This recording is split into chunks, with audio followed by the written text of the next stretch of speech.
నమస్తే ఎవ్రీవన్. ఎప్పట్లాగానే ఈరోజు మనం ఒక కొత్త టాపిక్ని నేర్చుకుందాం. ఈ టాపిక్లో బీయింగ్ని ఎలా యూస్ చేయాలో నేర్చుకుందాం. అంటే when to use, where to use, how to use being. Let us learn the uses of being. బీయింగ్ని ఎలా వాడాలి, ఎప్పుడు వాడాలి, ఎక్కడ వాడాలి, ఈ లెసన్లో నేర్చుకుందాం.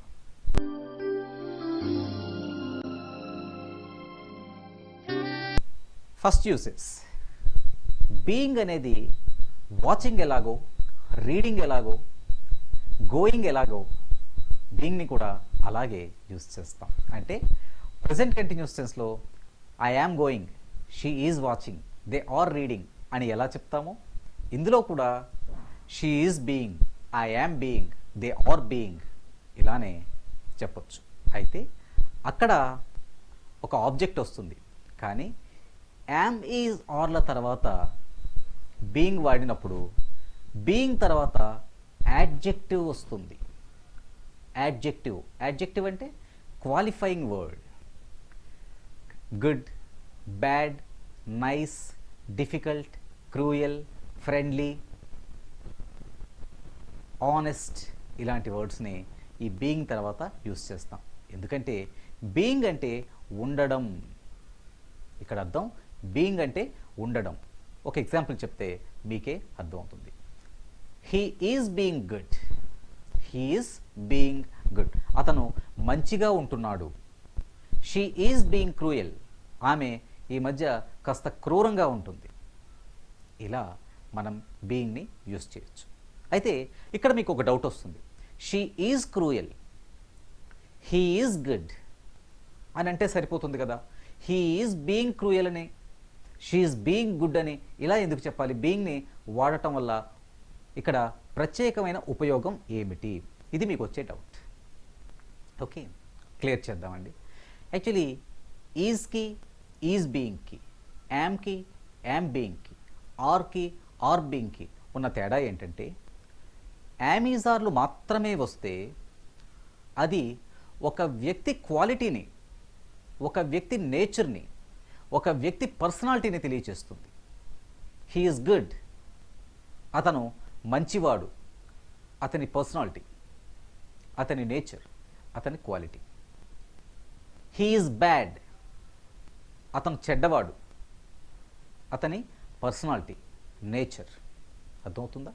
కానీ బీయింగ్ వచ్చినప్పుడు చిన్న డిఫరెన్స్ ఏంటంటే అతను ఇప్పుడు మంచిగా ఉన్నాడు, ఇప్పుడు క్రూయల్గా ఉంటున్నాడు, ఇప్పుడు ఫ్రెండ్లీగా ఉంటున్నాడు అనే అర్థం వస్తుంది. For example, he is being friendly.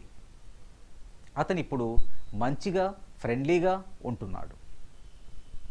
ఇది అతని నేచర్ కాదు. హీ ఈజ్ ఫ్రెండ్లీ అంటే అతని నేచర్, అతను సహజంగా ఫ్రెండ్లీగా ఉంటాడు, అతను సహజంగా మంచివాడు. కానీ హీ ఈజ్ బీయింగ్ ఫ్రెండ్లీ అంటే అతను ఇప్పుడు ఫ్రెండ్లీగా ఉంటున్నాడు. అంటే అతను ఇంతకుముందు మంచివాడో ఫ్రెండ్లీగా ఉండేవాడో కాదో మనకి తెలియదు. అర్థమవుతుందా డిఫరెన్స్? హీ ఈజ్ ఫ్రెండ్లీ, అతని నేచర్, అతని పర్సనాలిటీ ఫ్రెండ్లీగా ఉండటం. But he is being friendly, ఇది అక్కడ నేచర్ కాదు, ఇప్పుడు ప్రజెంట్ అతను ఫ్రెండ్లీగా ఉంటున్నాడు. ఈ ఎగ్జాంపుల్ని కొంచెం మార్చుదాం. He is not friendly, but he is being friendly these days of late. అతను నాట్ ఫ్రెండ్లీగా ఉండేవాడు కాదు, హీఈస్ నాట్ ఫ్రెండ్లీ, కానీ ఈ మధ్య హీఈస్ బీయింగ్ ఫ్రెండ్లీ. అర్థమవుతుందా?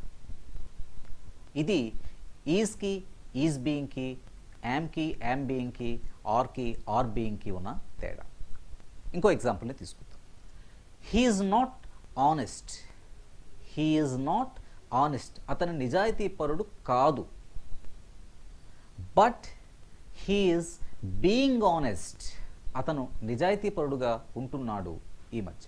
ఇప్పుడు అంటే ఈజ్ అనేది ఒక పర్సనాలిటీని, ఒక క్యారెక్టర్ని, ఒక క్వాలిటీని తెలియచేస్తే ఎప్పుడు ఉండేది. ఈ ఈజ్ బీయింగ్, ఆర్ బీయింగ్ అనేది ఇప్పుడు ఉన్న క్వాలిటీని మాత్రమే తెలియచేస్తున్నాయి. అర్థమవుతుందా?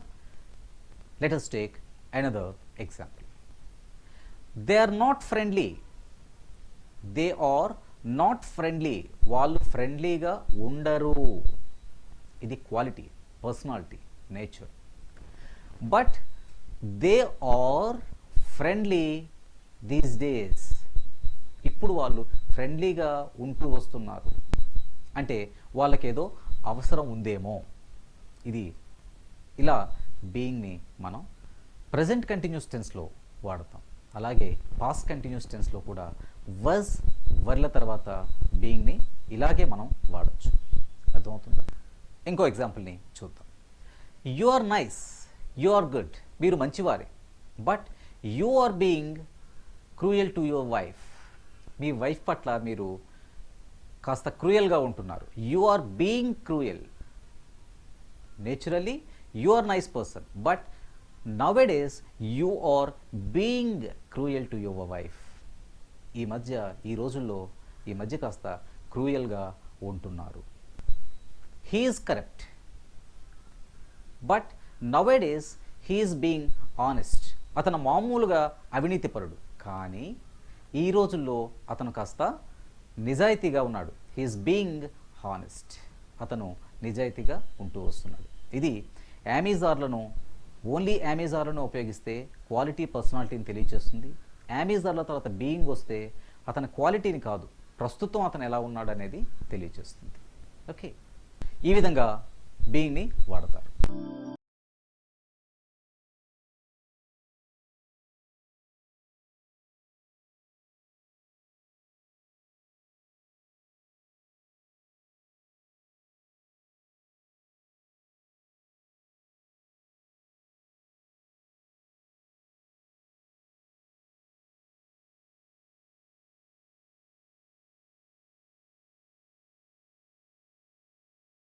బీయింగ్ మరో యూసేజ్ని చూద్దాం.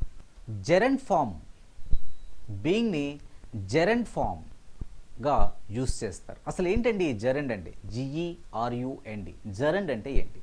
జెరండ్ అంటే ఏం లేదండి, ఇంగ్ఫామే. ఆల్రెడీ మన ప్రీవియస్ లెసన్లో కూడా నేను మీకు జెరండ్ అంటే ఏంటో చెప్పాను. జెరండ్ అంటే ఇంగ్ఫామే. కాకపోతే ఈ ఇంగ్ఫామ్ యామిజార్, వజ్వర్ ఇలా present continuous tense, past continuous టెన్స్లో యూస్ చేస్తే దాన్ని ప్రజెంట్ పార్టిసిపిల్ అంటారు. అలా కాకుండా నౌన్గా కానీ సబ్జెక్ట్గా కానీ యూస్ చేస్తే దాన్ని జెరండ్ ఫామ్ అంటారు. ఒక ఎగ్జాంపుల్ చెప్తే మీకు అర్థమవుతుంది. He is smoking. He is smoking. అతను పొగ తాగుతున్నాడు.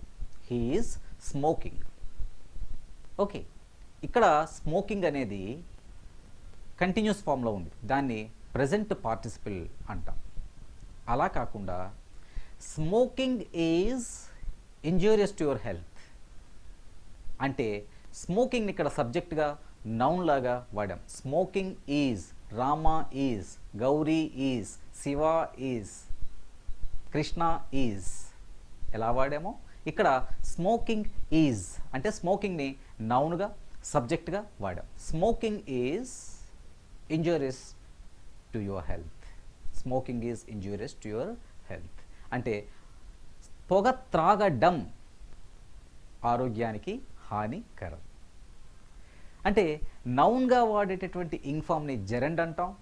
యామిజార్ల తర్వాత కంటిన్యూస్ ఫామ్లో వాడేటటువంటి ఇంగ్ ఫామ్ని ప్రజెంట్ పార్టిసిపిల్ అని అంటాం. ఈ జెరండ్తో కూడా మనం బీయింగ్ని వాడతాం. అంటే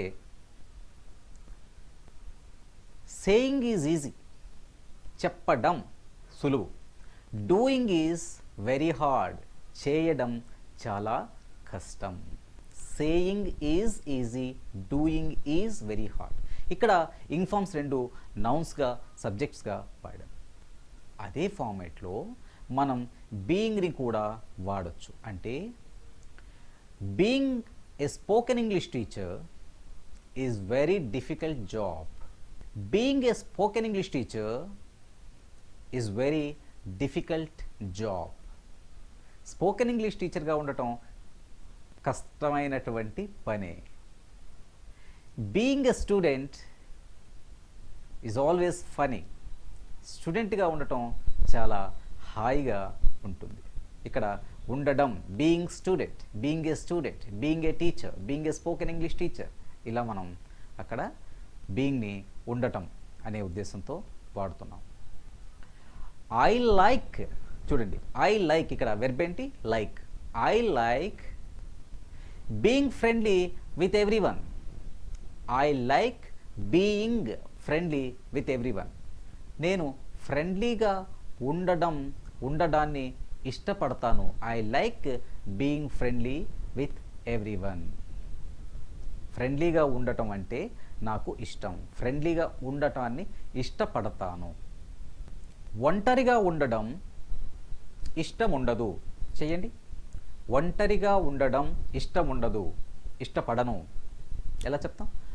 I do not like. I do not like, ఇక్కడ వరకు మనకి సెంటెన్స్ వచ్చేసింది. ఐ డు నాట్ లైక్, నేను ఇష్టపడను. ఏమిటి ఇష్టపడను? ఒంటరిగా ఉండడం, being alone. I don't like being alone. I don't like being alone. ఒంటరిగా ఉండడం, being alone, I don't like, నేను ఇష్టపడను. I don't like being alone. అర్థమవుతుందా? ఫ్రెండ్స్తో మంచిగా ఉండటాన్ని ఇష్టపడతాను. I like being nice to my friends. I like being nice to my friends. ఇలా ఉండటం, ఫ్రెండ్లీగా ఉండటం, రిలాక్స్డ్గా ఉండటం, చక్కగా ఉండటం, అలోన్గా ఉండటం, ఇలాంటి వాటిని మనం వాడేటప్పుడు ఈ బీయింగ్ని యాడ్ చేస్తే సహజంగా అది జెరెంట్ ఫామ్. జెరెంట్ ఫామ్ అంటే ఆల్రెడీ మీకు చెప్పాను, యామీజర్ల తర్వాత ఇది కంటిన్యూషన్ ఫామ్ కాదు. ఓకే, ఇది నౌన్గా కానీ సబ్జెక్ట్గా కానీ యూస్ చేసేటటువంటి. ఇక్కడ కూడా మనం జాగ్రత్తగా గమనించాల్సింది ఏంటంటే బీయింగ్ తర్వాత మనకి అడ్జెక్టివ్ వస్తుంది. Okay, being good. I like being good to my friends. I don't like being alone. ఇలాంటివి మనం ఇక్కడ యూస్ చేస్తాం. ఈ రకంగా కూడా మనం బీయింగ్ని యూస్ చేయవచ్చు.